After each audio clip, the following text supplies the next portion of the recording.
In order to have the surveillance state, you can't just snap your fingers and wish it into being. You need laws to implement it, right?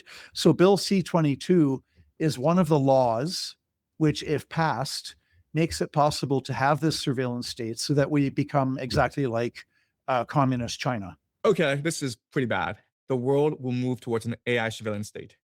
What goes on in China. And that's how I know about this. And then what this allows government to do is basically monitor everything you do. Everything you do online is being recorded and it's being inputted into the database to figure out who you are, what you want, and how to control you. And they think this is progress, by the way. This is progress. The Canadian Liberal government's Bill C-22 is not about fighting crime. It's about spying on ordinary Canadians. And here is what some experts are saying. Meta's head of public policy in Canada just told a Commons committee that this legislation would force tech companies to install government spyware directly onto their systems. That means breaking encryption, the very thing that keeps your banking, health records, and private conversations secure. And here's the truth the Liberals won't tell you.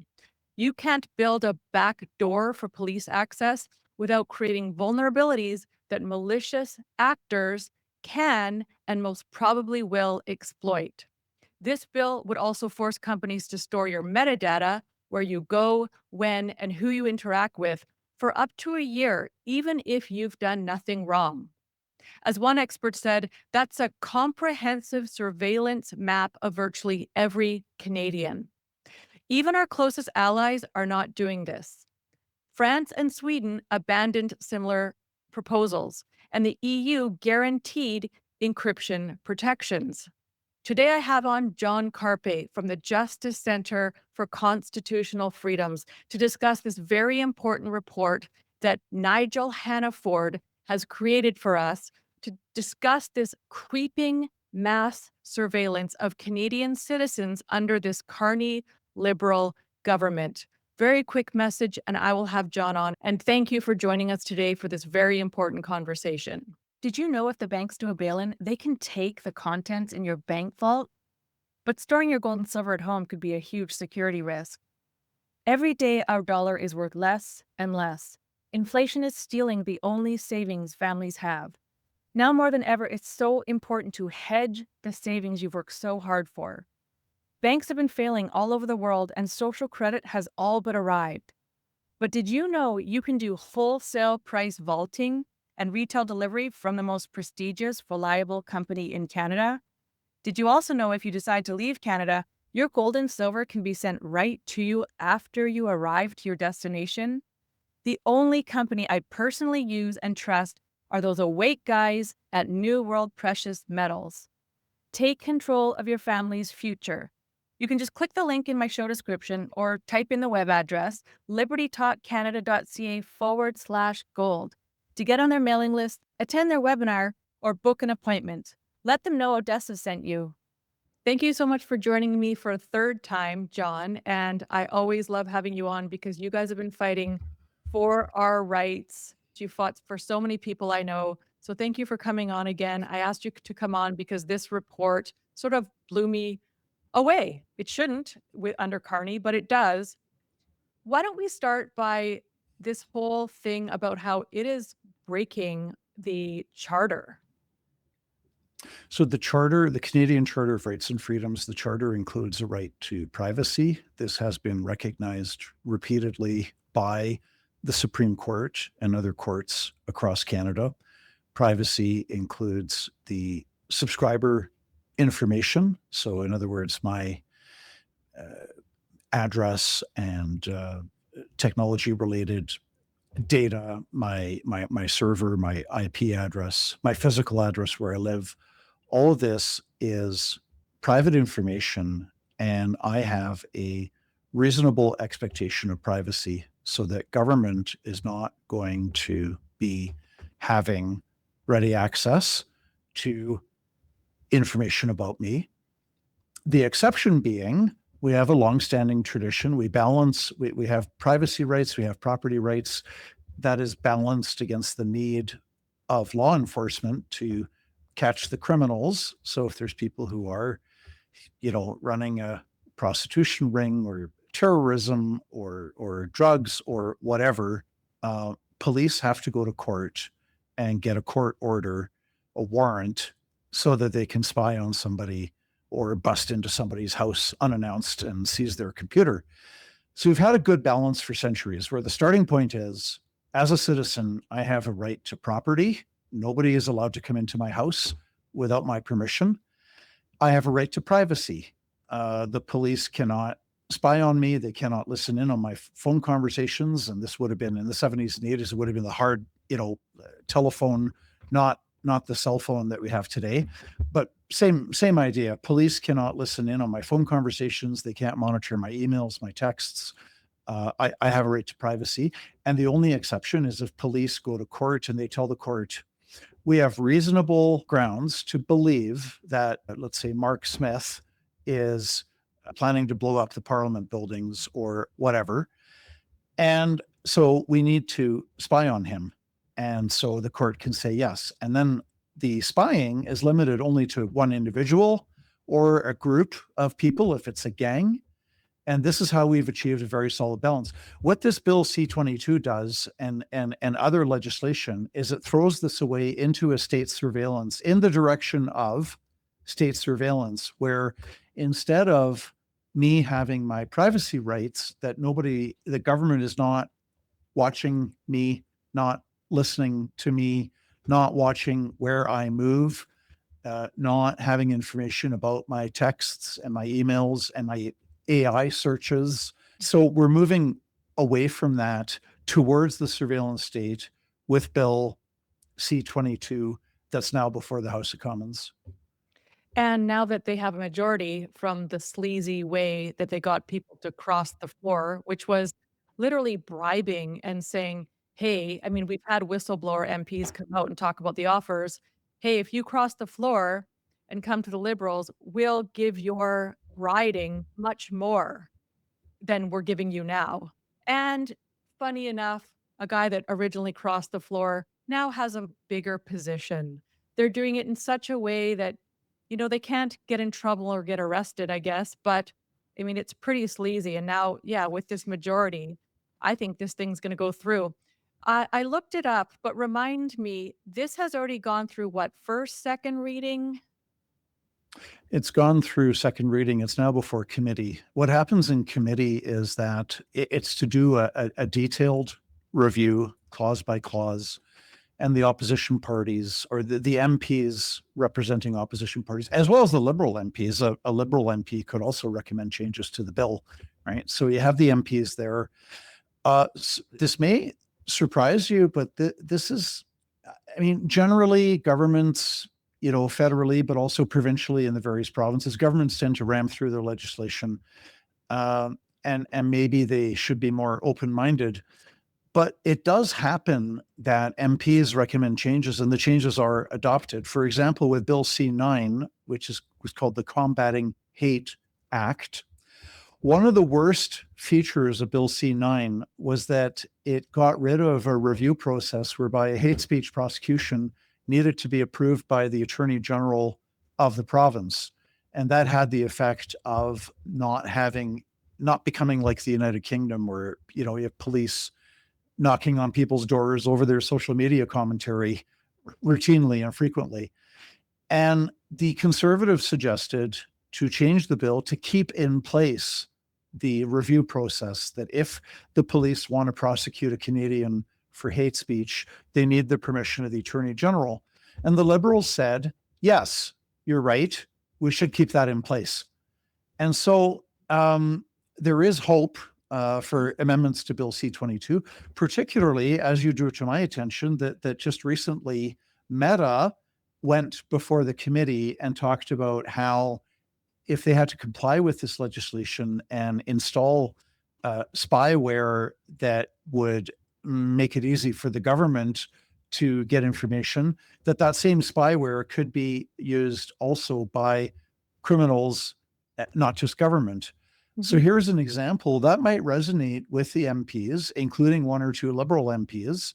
And there is hope for changing this legislation. We saw it happen with Bill C9, so it could happen again here with Bill C22. Hmm. So this is my opinion. I don't know what yours is. But as soon as Tumbler Ridge happened, never let a good crisis go to waste. The moment it happened, I said to a friend, oh, here we go. As Hillary Clinton says, never let a good crisis go to waste. What are they going to do? Let's see what the Liberals do. And I have to say that the media right away, they initially started talking about how the RCMP may have failed us with this individual trans person who um, shot a bunch of children at school. We all know about this. And who the RCMP knew he was a problem, gave back the guns to the household. He wasn't getting mental wellness help that he needed. Our own RCMP knew he could be a problem. And instead of the media saying, how did we fail British Columbians and these poor parents and children? It was all right away after about 5 days. It's all AI's fault. The owner, sorry, which owner was it again that was getting in trouble and sued of AI? Is it ChatGPT? Oh, I think OpenAI, ChatGPT, one, the other, both. Okay. So I noticed that the media just started blaming the AI. And, because he may have talked, or he did talk about some violence, they did get rid of his profile, but somehow it's pretty easy to sneak back on, right? So I understand that AI has a duty to flag people that literally might be trying to cause bodily harm to other people. So they may have dropped the ball too. However, they did get rid of his initial profile. But I said to my friend, oh, here we go. There's going to be some mass surveillance or something that happens because they're not holding the RCMP responsible, our medical institutions. And so let's see what happens. And sure enough, John, Yeah. because Well, they're using Tumbler Ridge to pass this, right?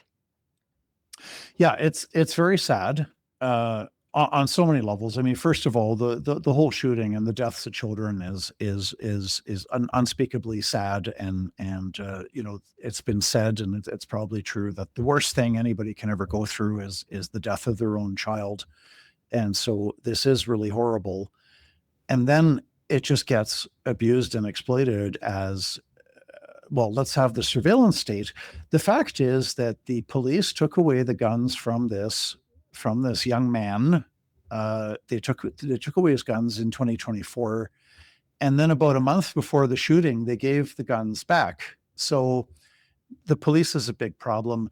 A deeper, broader problem is the mental illness. Look, we had a higher rates of firearms ownership 100 years ago, 50 years ago. There were way more people that had firearms. We had zero mass shootings 100 years ago, 50 years ago, zero mass shootings. So the fact that we have mass shootings now, it's a cultural, societal, moral problem. I think there's less respect for human life. There is a loneliness epidemic. So many people are lonely. So many people are isolated. They don't feel rooted in a community, connected with a community. You have family breakdown. You have this, the shooter's home, fatherless home, divorce, family breakdown. This is widespread. So you have these societal, cultural, moral problems of family breakdown, fatherless homes, increasing mental health damage, some of it left over from lockdowns, which inflicted a lot of mental health damage on a lot of people of all ages, and loss of respect for human life. These are issues that we should be talking about, that are the root causes of mass shootings, which did not exist 30, 40, 50, 100 years ago. It did not exist, even though there was more firearms ownership. Instead, this sick and twisted culture doesn't even want to talk about police returning weapons to the shooter, doesn't want to talk about loneliness and isolation and a lack of community, family breakdown, fatherless homes, doesn't want to talk about that, and just says, well, let's usher in the surveillance state. Very last point is there's an 8-month time gap between when the shooter accessed AI to put in some queries. I don't know what the queries were, but maybe, what's the best kind of gun to use if you want to kill 20 people, or whatever. There were AI searches. AI determined that he was not an immediate threat. And they were entirely correct, because it wasn't until 8 months later that the guy did what he did. To attribute that to on an AI search 8 months earlier, in the context where the police gave the weapons back to the shooter a month before the shooting, is outrageous and ridiculous. But, never let a good crisis go to waste. Oh yeah, that this is being used and abused.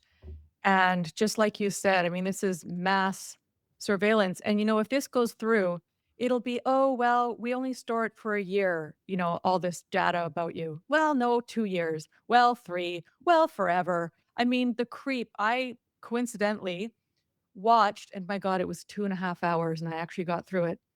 A very famous Chinese intellectual who lives in China, but he has a an English speaking Americanized YouTube channel.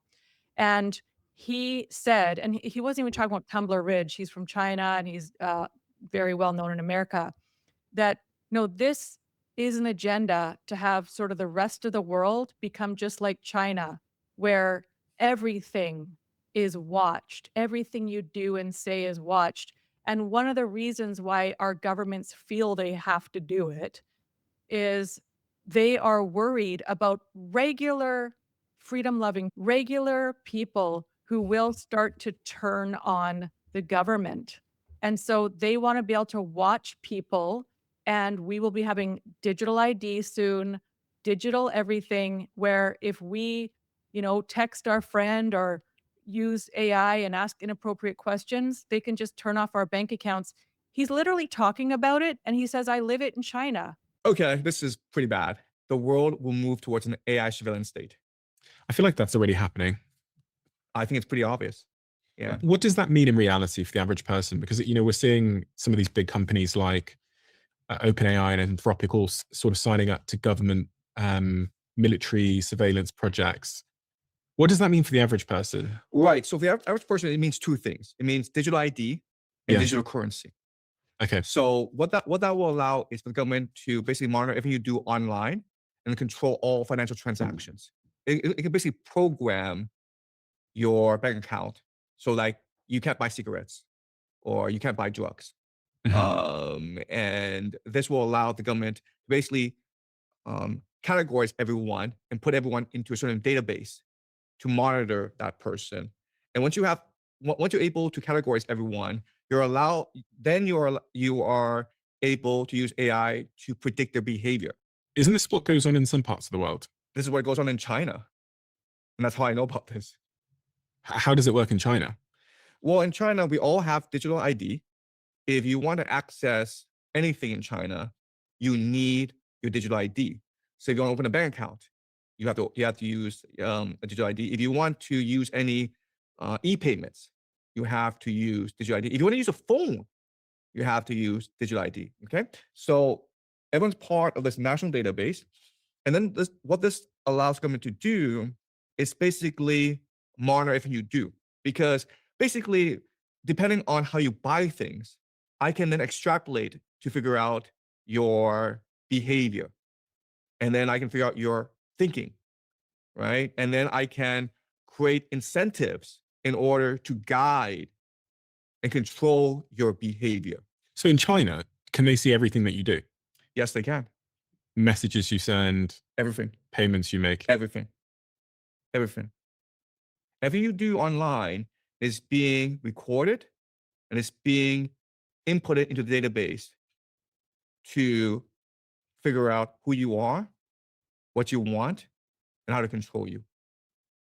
And they think this is progress, by the way. This is progress. This is where we're going with how they're going to use AI. And here we have the Canadian government literally trying to take control of AI, and this is the first steps. I truly believe that. Well, I have to agree with it. These are building blocks of the surveillance state. Some other ones that exist, we had the Bill C-11, the Online Streaming Act, which for the first time gave the CRTC, the Canadian Radio, Television and Telecommunications Commission, the CRTC gave them jurisdiction over the internet. So this is a huge problem. It used to be limited to radio and television. We released a report actually last month. Should the CRTC be abolished? And we argue, yes, there's no more need for it. It's not fulfilling any intelligent or worthwhile public interest function. So that's on our website. Should we abolish the CRTC? On the Justice Center website, we have a report arguing that yes, we should. So these building blocks, so the C-11 Online Streaming Act gives the CRTC legal authority over the internet in Canada. Very bad move. It should be repealed.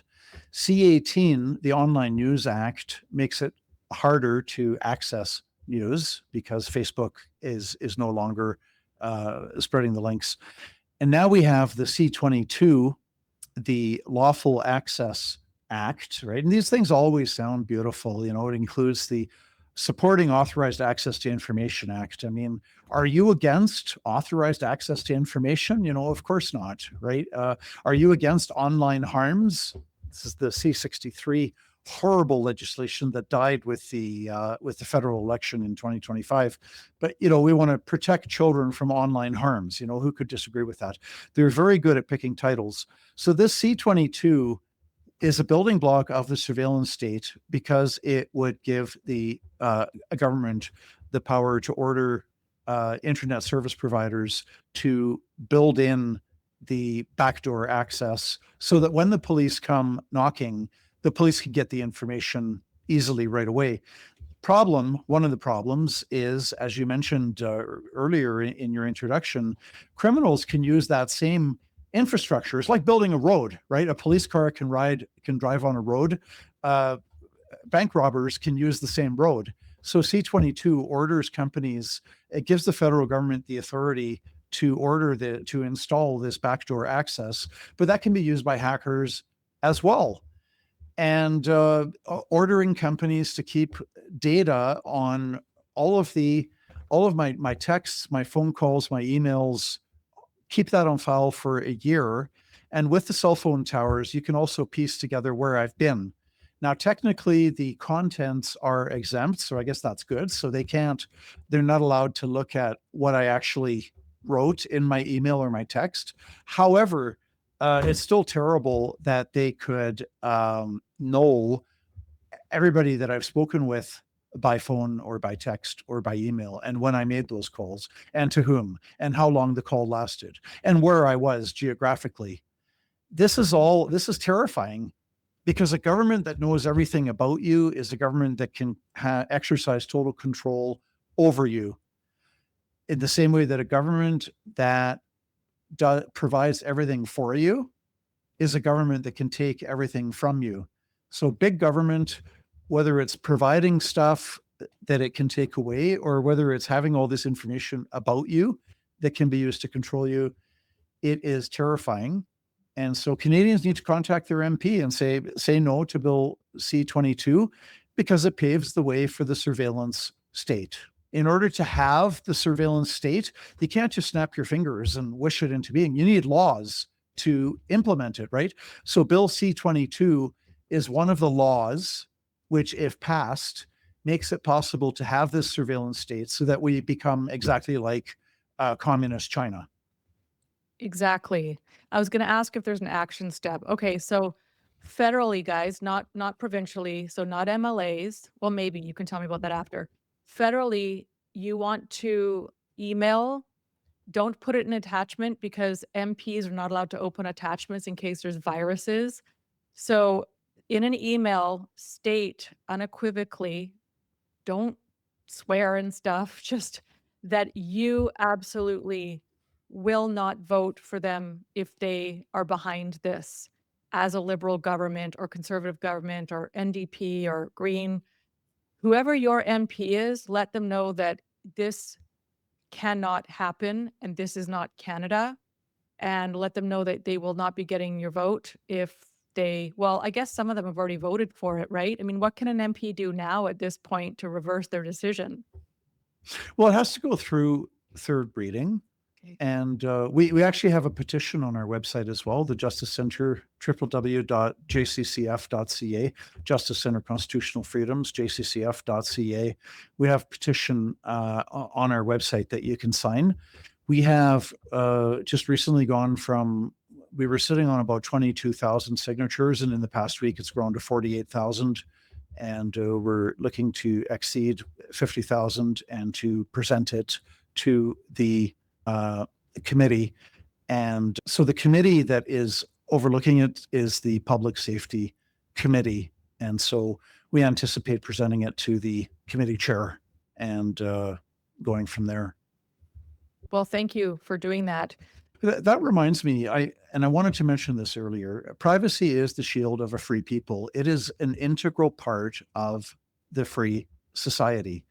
So if we are under state surveillance, if we don't have privacy, we don't really have freedom of expression, because if I think that I'm being watched and listened to, and I don't mean right now, I mean right now I'm voluntarily consenting to a recording, so that's different, right? But if I'm doing an AI search on something and I think, well, the government's watching me, I don't have the freedom to really explore and think, and I don't have the freedom to really engage with ideas and to exercise my creativity if the government is spying on me. It's the same thing with religious freedom. Imagine if the government has cameras installed in every church, mosque, synagogue, temple, what have you.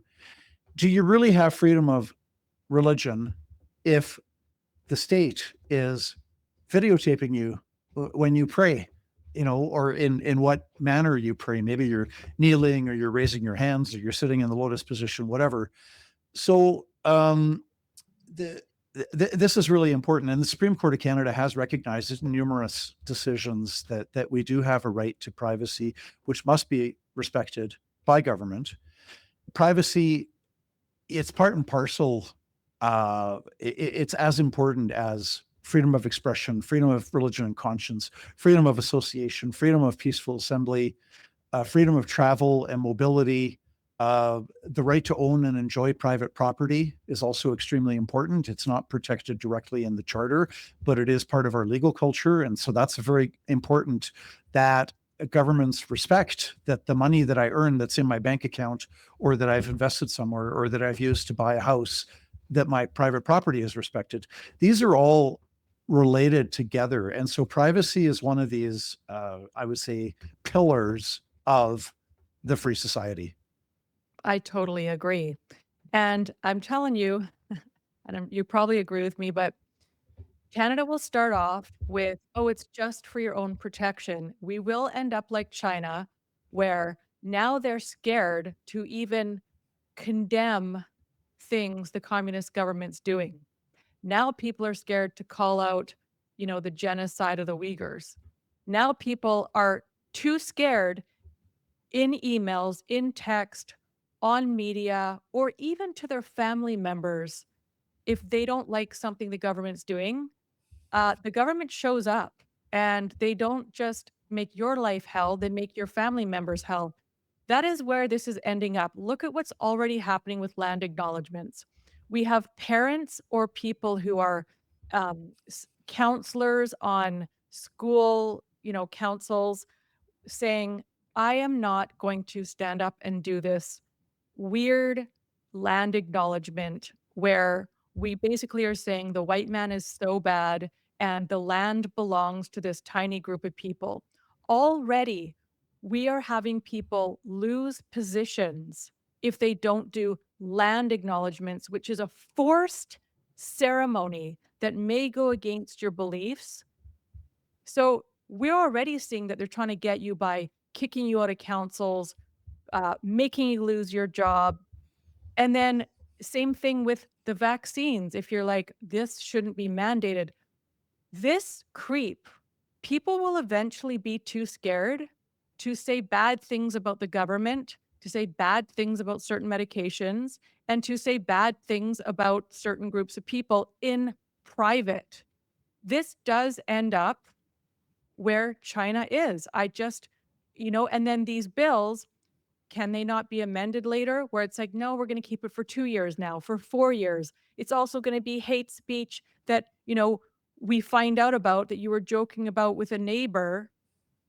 So I just feel like Canada, they know that economically there's collapse coming. It's already starting. They know that certain groups of people are mad at other groups of people, and they want to take control of us now for when the chips are down. We will be trapped by this. That's what I think. Well, fortunately, uh, evil cannot triumph unless good people do nothing. And I agree with you that the dangers are very grave. In communist China today, if you criticize the government on social media, you will find yourself unable to board a plane or a bus or a subway. You might have restricted access to shopping, etc. If you are not a friend of the government, it's harder or impossible to get your kids into a good university. You don't have access to lower interest loans. There's all kinds of ways.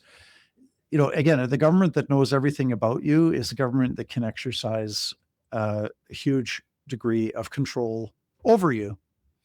And it makes sense, right? If you think about it, let's say you wanted to harm somebody. I'll use my Mark Smith again.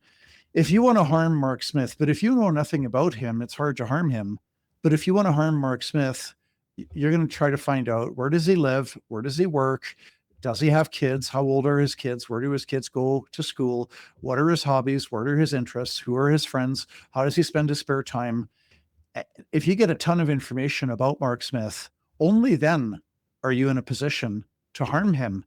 And so it's the same way with government. We have to not tolerate the centralization of information. Now, it's true that different arms of government have information about us, and I think that's inevitable. So you've got your motor vehicles department, has your driver's license, has your address. Okay, so be it. The doctors, the medical system, they have your medical records. So be it. The police has records on whether or not you have a criminal record, yes or no, and if so, how old is it and what's it for? How many speeding tickets have you had in the past year? Okay, so be it. The danger is when all of this gets centralized into one spot so that a government bureaucrat or a police officer can see your medical records, and they can see whether or not you have a criminal record, and they can see where you live, and they can see where you do your banking and how you spend your money and where you spend your time, and they can see who you have been communicating with via text or email, and what internet searches you've done. If all of that information is together in one place, that's what we have to avoid, because that's when the government can start to be like the communist government in China with the social credit system. Yes, and this intellectual who has like millions of subscribers, who I was talking about, who's from China. I have to ask you, sorry to interrupt. Yeah. Do the communists allow him to speak freely, or is this a guy that's moved to the West that used to be in communist China? Okay, so that question, so this guy was on Diary of a CEO. I'm sure some of you guys watch it. So he was asked that question, and he said all he does, so first of all, he's not on Chinese media. All of his YouTube and everything he does is on American media, and he doesn't actually slam the Chinese government. What he does is, in interviews with America, he just states fact. Yes, we're surveilled. Okay. Yes, everything we do, they can see. So he doesn't actually say anything that's not fact. He also said that he doesn't try to influence the Chinese because all his channels are American media. And he said, if one day I get shut down, I get shut down. He doesn't care. So yeah, so that's how he gets around it. He's not giving secrets, and he's not saying, so right now they're leaving him alone. Okay. Thanks for that background information. I was super curious. What's the Yeah. guy's name? Oh my gosh. I'm gonna You'll share- put it. You'll Yeah. write it down on your website. Yeah, by the time we get to this part of the show, I've already probably inserted a clip of what he said. So I will add his name. or I'll send you the show. It's 2.5 hours. But um, one thing he did say is in China, they're not just looking for red flags with their algorithms and their AI. They actually are making a profile of who you are as a person. And so they've decided what kind of person you are and how they should surveil you and everything, everything. And that is where we're going. I mean, even notice with Chat GPT right now, you ask a question, it gets answered, and then it's like it wants you to keep going. And then it says, do you want me to do this? Do you want me to do this? Do you want me to do this? It never wants the conversation to end. It wants to Mhm. find out more about you. And so I always just cut it off. And one thing I didn't like was I started a new chat with Chat. I don't go on Chat GPT because I need a friend. Okay. I can't stand having to go on it, but I use it as Google. And one thing it said was, well, in a previous conversation, you had asked about this, and it had tailored its response already. And I said, would you stop reminding me about that? Can you forget that conversation? Pretend it never happened. Answer me in a way that has nothing to do with, and it was a question I asked it like a month ago. So it's developing all this stuff about me. And in China, they know all of that Yeah, for Chinese, absolutely. not, yeah, yeah. So what Canadians can do and should do is contact your member of parliament. I don't care if he or she is Liberal, Conservative, NDP, Green, but see, vote against Bill C-22, or else I will vote against you. Happens to rhyme, but short and simple. Email. There's a petition on the Justice Center website. We've seen changes before. I mean, the government came out six 6 or 7 months ago with the Bill C2, the Strong Borders Act, which ought to have been called the Strong Surveillance Act.